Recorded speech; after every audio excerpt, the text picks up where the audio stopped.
보르도는 프랑스 왼쪽에 위치하고 있습니다.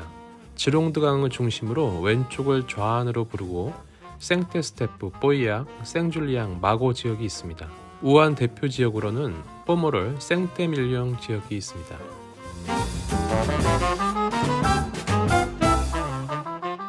보르도 좌안 지역은 까베르네 쇼비뇽 품종을 중심으로 블렌딩하고 자갈밭이 많아서 뿌리가 깊이 내려 타닌, 알코올이 거친 편입니다. 대표 지역으로 뽀이약은 풀바디에 파워풀하고 마고 지역은 우아하고 여성스럽습니다. 생줄리앙은 이들의 중간 지역으로 뽀이약보다 부드럽고 마고보다 좀 더 진합니다. 마지막으로 생테스테프는 상대적으로 메를로 비중이 높아서 실키한 특징을 가지고 있습니다. 이번 시간에는 프랑스 5대 샤또인 샤또 무똥 로칠드에 대해서 알아보겠습니다. 프랑스 보르도 등급 체계는 1855년 만국 박람회에서 5개 등급으로 분류되었습니다. 당시 60개 생산자들 중 샤또 오브리옹을 포함해 4개 생산자가 가장 높은 1등급에 선정되었고 1973년에 샤또 무똥 로칠드가 새롭게 선정되면서 5대 샤또가 탄생합니다. 자갈밭의 강건한 포도로 만드는 뽀이약 지역에는 샤또 라뚜루, 샤또 무똥 로칠드, 샤또 라피트 로칠드가 위치해 있고 부드럽고 우아한 마고 지역에는 샤또 마고, 마지막 그라브의 페삭 레오냥 지역에는 샤또 오브리옹이 위치하고 있습니다. 이번 시간에는 5대 샤또 중 샤또 무똥 로칠드에 대해서 알아보고자 합니다.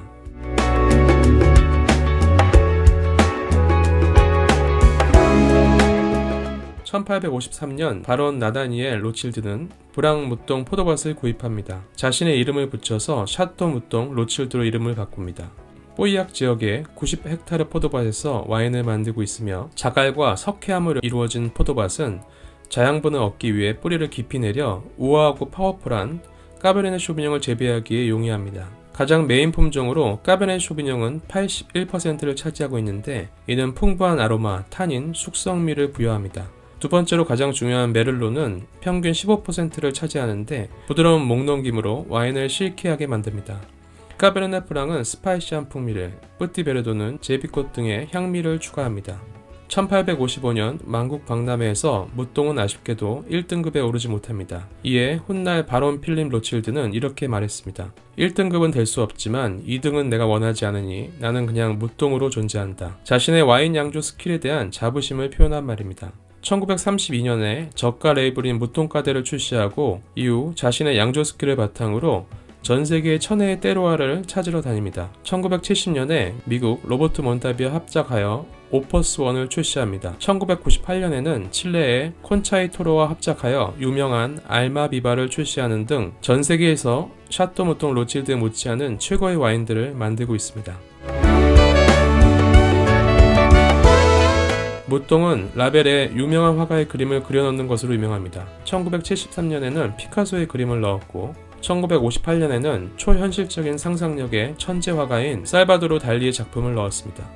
1970년에는 너무나도 유명한 샤갈의 그림을 라벨로 사용해서 컬렉터들에게 병을 수집하는 기현상을 불러일으켰습니다. 2013년에는 이우한 화백의 그림을 넣었는데 빨간색이 사각기둥은 오른쪽으로 갈수록 그라데이션이 진해지는데 이는 와인이 숙성되어가는 과정을 표현했습니다. 2019년에는 덴마크 디자이너 올라퍼 엘리아슨이 그렸습니다.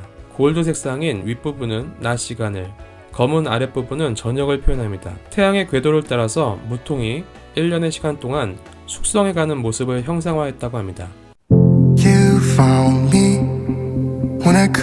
2019년 샤또 무똥 로칠드는 평론가 점수도 좋습니다. 로버트 파커 98점, 와인 스펙데이터 98점, 그리고 요즘 가장 영향력이 있는 제임스 서클링이 100점을 준 와인입니다. 19 빈티지는 까베르네 프랑이 빠지고 까베르네 쇼비뇽 90%, 메를로 9%, 뿌띠베르도 1%로 블렌딩 되어 있습니다. 공식 홈페이지의 테이스팅 노트에 의하면 향은 깊고 진한 가늘색을 띠며 블랙베리, 블랙체리의 검은 과실향과 감초, 초콜릿의 달달한 맛이 이어집니다. 삼나무 흑연의 3차향과 함께 입을 꽉 채우는 볼륨감, 실키한 타닌감, 길게 이어지는 피니쉬로 산도 타닌 뭐 하나 튀는 게 없이 밸런스가 좋습니다.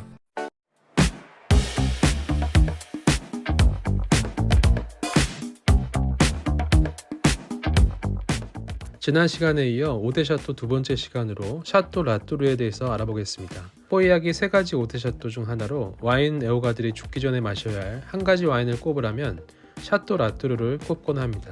2007년 정경련 모임에서 이건희 회장은 1982년 라뚜르를 손님들에게 대접하면서 전 세계적으로 품귀 현상을 일으켰고 이로 인해 CEO의 와인으로 유명해졌습니다. 2004년 김대중 대통령의 방북 만찬회에서 김정일이 1993년 샤또 라뚜르를 제공하면서 평화의 와인으로 불리기도 했습니다.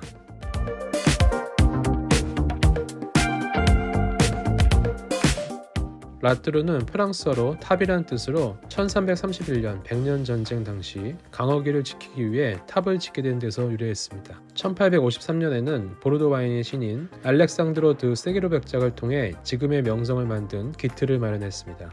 1993년 프랑스와 피노를 통해 새로운 기술이 접목된 현대화된 시설로 바뀌었고 현재는 70명의 직원들과 함께 연간 30만 병 이상의 와인을 생산하고 있습니다. Whispers in my head, what you gonna do? 선택의 기로에. 샤또 라뚜르는 뽀이악 지역에서 92헥타르 포도밭에서 만들어집니다. 주요 밭인 앵클로스는 자갈밭인데 지하로 2-3m 이상의 뿌리를 내리게 하여 와인의 복합미를 더해줍니다. 때로와의 가장 큰 특징은 지롱드 강과 인접해서 초기에 한파로부터 보호하고 포도의 조기 숙성을 통해 응축미 높은 와인을 생산할 수 있습니다. 앵클로스는 16m의 언덕 꼭대기에 위치해 있고 이곳에서 나오는 까베르네 쇼비뇽은 와인의 농도, 색상, 타닌을 구성하는 가장 중요한 품종입니다. 메를로는 언덕 아래쪽에서 재배되며 까베르네 쇼비뇽의 강도를 조절하는 역할이고 소량의 뿌띠베르도는 이국적인 아로마를 제공합니다. 10월에 포도를 수확하기 시작하여 80개 이상의 스테인리스 스틸통에서 1차 발효합니다. 12월이 되면 100% 뉴 오코통으로 옮겨서 13개월에서 18개월의 숙성 과정을 거치고 그 후 10년의 병 숙성을 통해 출시하게 됩니다. 그래서 최신 빈티지로 2012년을 만나볼 수 있습니다. 샤또 라뚜르는 3가지 종류의 와인을 생산합니다.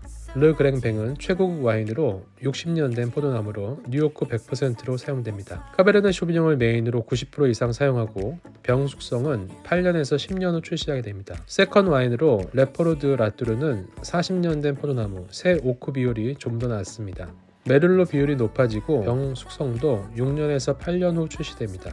마지막 르뽀이악은 서드 와인으로 어리거나 기준에 못 미치는 포도로 만들어 레스토랑 납품을 목적으로 만들었습니다.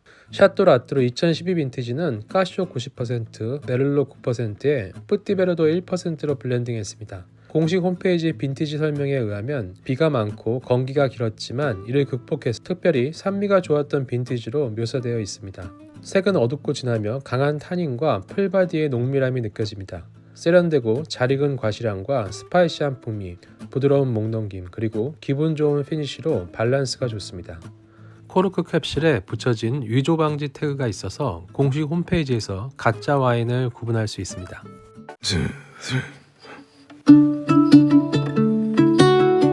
샤또 라피트 로칠드에 대해 알아보겠습니다.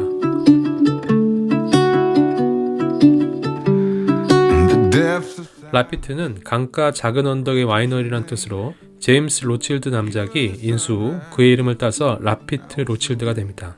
그가 죽기 전 5명의 아이들에게 유언을 남겼는데 와이너리의 상징인 5개의 화살에 대한 탈무드의 교훈을 통해 형제간의 우애를 강조했습니다. 1855년 오데셔터에 선정된 이후 유명세를 이어가고 있으며 로버트 파커는 1982년, 1996년, 2000년, 2003년 빈티지에 100점 만점을 주었습니다.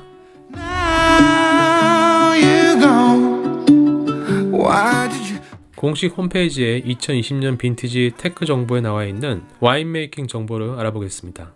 뽀이악 지역의 112헥타르의 3개의 포도밭에서 재배되었습니다. 뽀이악의 가장 높은 지대인 까리아데와 샤또가 위치한 메인 슬로프 그리고 생테스테프의 4.5헥타르 포도밭으로 구성되어 있습니다. 2000년에는 9월 말에 수확을 했는데 지구온난화로 날씨가 더워져서 2020 빈티지는 8월 말에 수확을 합니다. 8월 중순에 내린 비는 숙성을 촉진시켜 다채로운 향의 표현력이 더욱 풍성해졌습니다. 수확한 포도는 포도의 특성과 숙성 정도에 따라 각각 나무 스테인리스, 콘크리트 통에서 숙성합니다. 22일간의 침용 기간을 통해 젖산 발효 후 프렌치 오크통으로 옮겨집니다. 가장 중요한 단계인 포도 블렌딩 비율을 결정합니다. 수십 년간의 통계를 바탕으로 모든 배럴을 맛본 후 최고의 배럴만 선별합니다. 2020 빈티지는 까베르네 쇼비뇽 92%, 메를로 5%, 뿌띠베르도 3%로 블렌딩했습니다. 그런 다음 와인은 뉴 프렌치 오크통으로 옮겨져서 15개월 숙성 후 출시를 하게 됩니다. I'm so beautiful without you. 샤또 라피트 로칠드는 메인 와인인 그랑뱅과 세컨 와인인 까리아데 드 라피트로 구성되어 있습니다. 세컨 와인은 메인 밭인 까리아데와 인접한 다른 포도바에서 재배된 와인을 일부 블렌딩하고 2020 빈티지는 멜로 비중이 높아서 좀 더 부드러운 와인입니다. 향은 풍부한 아로마를 표현하는 코코아, 담배의 노트를 시작으로 블랙베리, 블랙체리의 스파이시함으로 이어집니다. 맛을 보면 강건한 탄닌이지만 벨벳 같은 실키함으로 목 넘김이 좋습니다. 최고의 균형감과 섬세함, 10초 이상 지속되는 긴 피니쉬로 마무리됩니다.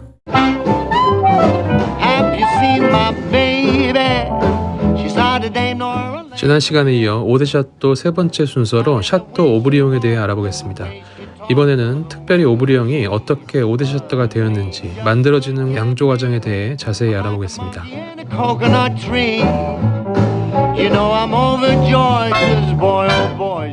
오브리옹은 1533년 장뜨 퐁탁 가문에 의해 설립되었습니다.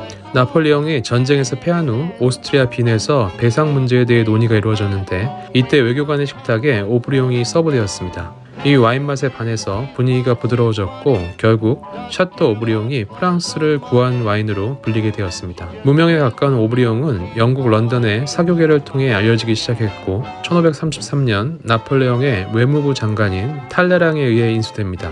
그는 나폴레옹을 위해 오브리옹과 최고의 요리사를 제공했고 결과적으로 나폴레옹이 개최한 1855년 프랑스 만국 박람회에서 유일하게 보르도가 아닌 페삭 레오냥 지역에서 프리미어 그랑크리 클라세로 선정됩니다. 1935년에는 미국 금융가인 클라란스 딜런에 인수되어 현재까지 이어지고 있습니다. 와이너리는 그에게 경의를 표하기 위해 2007년 빈티지부터 세컨 와인의 이름을 클라란스 드 오브리옹으로 바꾸었습니다.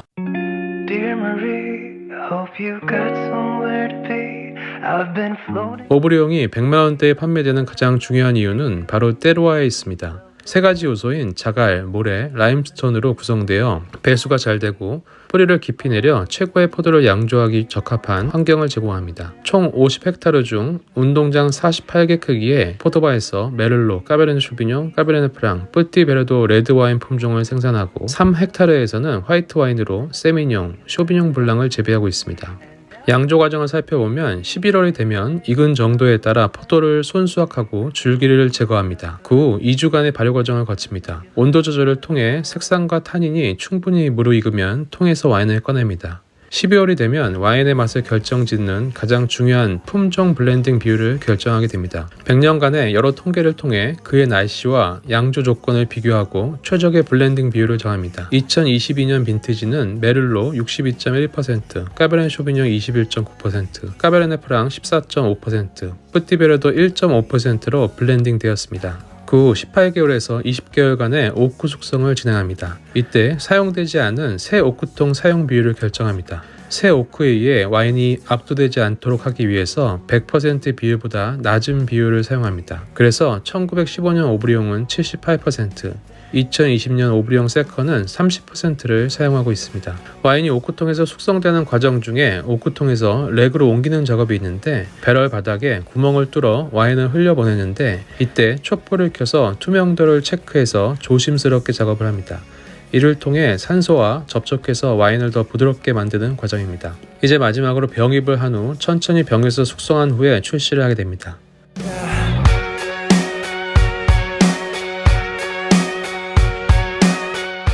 오브리옹은 메인 와인인 샤또 오브리옹, 약간 기준에 못 미치는 와인으로 만드는 세컨 와인인 르 클라랑스 드 오브리옹, 화이트 품종으로 만드는 샤또 오브리옹 블랑으로 구성되어 있습니다. 추천 빈티지로 샤또 오브리옹 2015 빈티지는 5년마다 돌아오는 최고의 와인입니다. 다른 오데샤또들은 까쇼 비율이 80%를 넘는 데 비해 오브리옹은 메를로 비율이 50%를 넘어서 상대적으로 부드럽고 목 넘김이 좋으며 오픈하고 열리는 시간도 짧습니다.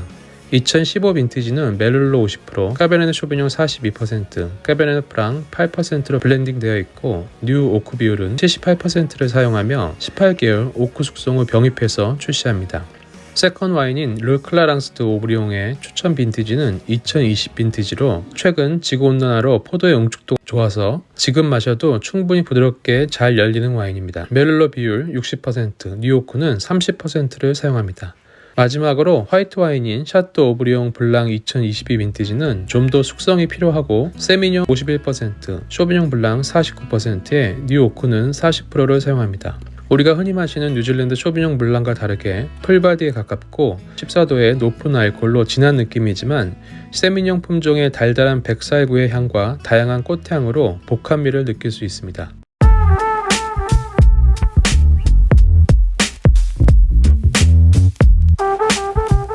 오대 샤또 중 샤또 마고는 여성스러운 우아함으로 유명합니다.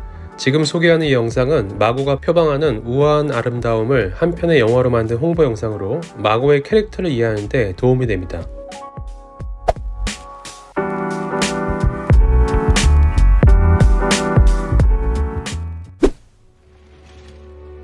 이야기는 샤또 마고 성을 짓기 위해 한 건축가가 성으로 향하는 장면에서 시작됩니다.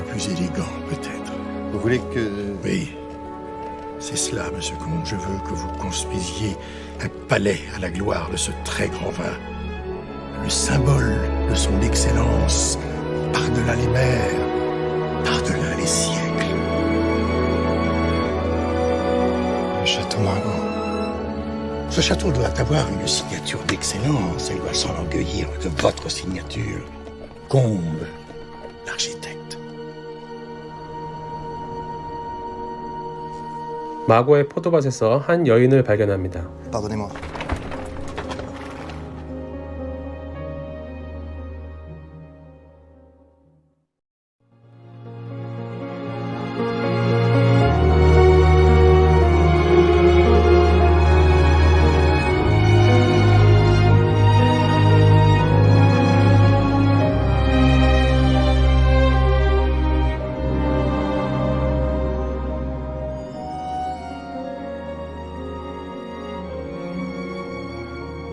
여인을 따라 샤또 마고의 와인 저장고까지 가지만 결국 그녀를 놓치고 맙니다.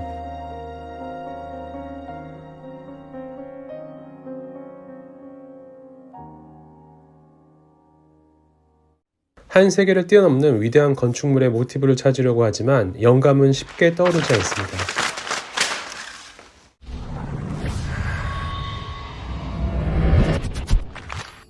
Elle doit s'enorgueillir de votre signature. 바로 그때 포도원에서 만났던 그 여인이 다시 나타납니다.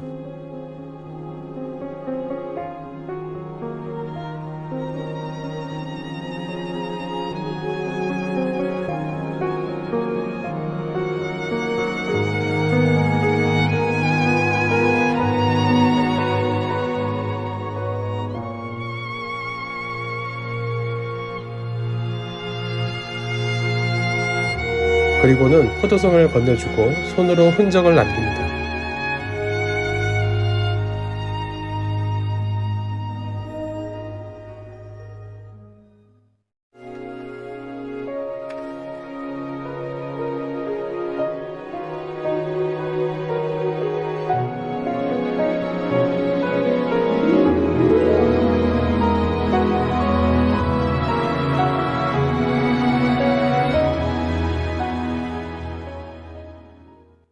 이에 영감을 얻은 그는 도면을 완성하고 프랑스에서 가장 아름다운 마고성을 완성합니다.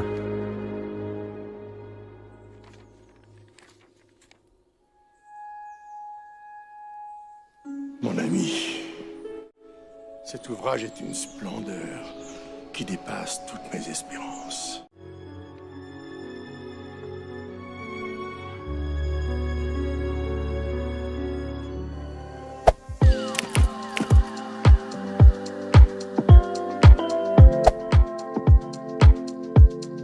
프랑스 5대 샤또 중 샤또 모통 로칠드, 샤또 라뚜르, 샤또 라피트 로칠드는 보르도 뽀이악 지역에 위치하고 있습니다. 뽀이악의 특징은 굵은 자갈밭으로 이들 3개의 와인들은 거친 타닌과 응축미가 돋보이는 풀바디 와인입니다. 최소 15년 이상의 숙성이 필요할 정도로 단단하고 견고합니다. 반면 샤또 마고는 좀 더 아래쪽인 마고 지역에 위치하고 있습니다. 마고의 테루아는 뽀이악과는 다르게 좀 더 우아하고 섬세하며 세련된 스타일입니다. 상대적으로 라이트한 바디감이지만 깊이감이 있고 길게 이어지는 풍부한 피니쉬로 영상에서 보여주었던 우아한 여성의 이미지가 느껴지는 최고의 와인입니다.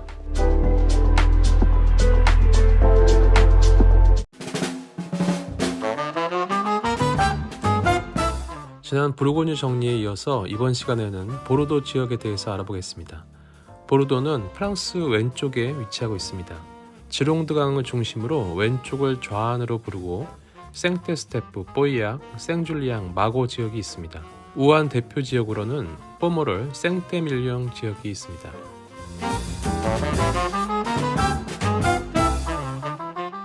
보르도 좌안 지역은 까베르네 쇼비뇽 품종을 중심으로 블렌딩하고 자갈밭이 많아서 뿌리가 깊이 내려 타닌, 알코올이 거친 편입니다. 대표 지역으로 뽀이약은 풀바디에 파워풀하고 마고 지역은 우아하고 여성스럽습니다. 생줄리앙은 이들의 중간 지역으로 뽀이약보다 부드럽고 마고보다 좀 더 진합니다. 마지막으로 생테스테프는 상대적으로 메를로 비중이 높아서 실키한 특징을 가지고 있습니다. 생테스테프 대표 생산자로 2등급인 샤또 꼬스데스토르넬, 하트 와인으로 유명한 깔롱세기르, 4등급인 라펑로쉐가 있습니다. 5대 샤또 중 3개가 있는 뽀이약 지역의 대표 생산자는 1등급인 샤또 라뜨루, 샤또 무똥 로칠드, 1등급 못지않은 복합미가 있는 샤또 뽕떼까네가 있습니다. 생줄리앙 대표 생산자는 히딩크의 와인으로 유명한 샤또 딸보, 3등급 샤또 라그랑주, 올빈이 맛있는 샤또 베이슈비를 추천합니다. 샤또 마고의 대표 생산자는 여성스럽고 우아한 1등급 샤또 마고, 가격적으로 접근 가능한 샤또 브랑 깡트납, 6대 샤또로 불리는 슈퍼 세컨드 샤또 빨모 정도로 기억하시면 됩니다. Drive alone in December rain. They play my favorite. 보르도 우아는 메를로를 메인으로 블렌딩하기 때문에 목 넘김이 좋고 상대적으로 타닌감이 부드럽습니다. 대표 지역으로 뽀모로는 부드럽고 숙성에 따른 송로버섯, 가죽 등의 부캐를 가지고 있고 생테밀리옹은 점토질 토양에서 오는 진한 과실향과 복합미를 가지고 있습니다. 뽀모로 대표 생산자는 샤또 끌리네, 세상에서 가장 비싼 와인인 샤또 페트리스, 가장 우아한 보르도 와인인 샤또 라플레르를 대표 생산자로 꼽을 수 있습니다. 생테밀리옹은 영화 사이드웨이로 유명해진 샤또 슈발블랑, 2010 빈티지로 로버트 파커 100점을 맞은 샤또 파비, 마지막으로 샤또 피작을 추천합니다. Hit the road, baby, let it snow. We're ready for Christmas. 지역별 대표 와인들은 가격이 너무 비싸기 때문에 제가 마셔본 보르도 와인들 중 초보자가 마셔도 이해 못지않은 가성비 와인들을 선정해 보았습니다. 슬픔이 안녕이라는 이름으로 시인 보들레르가 이 와인을 마시고 우울증이 사라졌다고 이름 붙여진 샤또 샤스플린. 두 번째 추천 와인으로 오픈 후 30분 브리닝하고 마시면 실키하고 비단 같은 타닌을 느낄 수 있는 샤또 까망상을 추천합니다. 마고 지역의 추천 와인은 10년 전보다 상대적으로 가격 상승폭이 적은 샤또 데스미라이를 추천합니다. 마지막으로 5대 샤또를 마시지 못할 때 거친 타닌과 흑향, 그리고 블랙베리 등 검은 과실향이 풍성한 샤또 페데스클로를 추천합니다. 3분 만에 끝나는 와인 이야기, 세상의 모든 와인입니다. 매주 한 편씩 업데이트되니 좋아요, 구독, 알람 설정 부탁드립니다.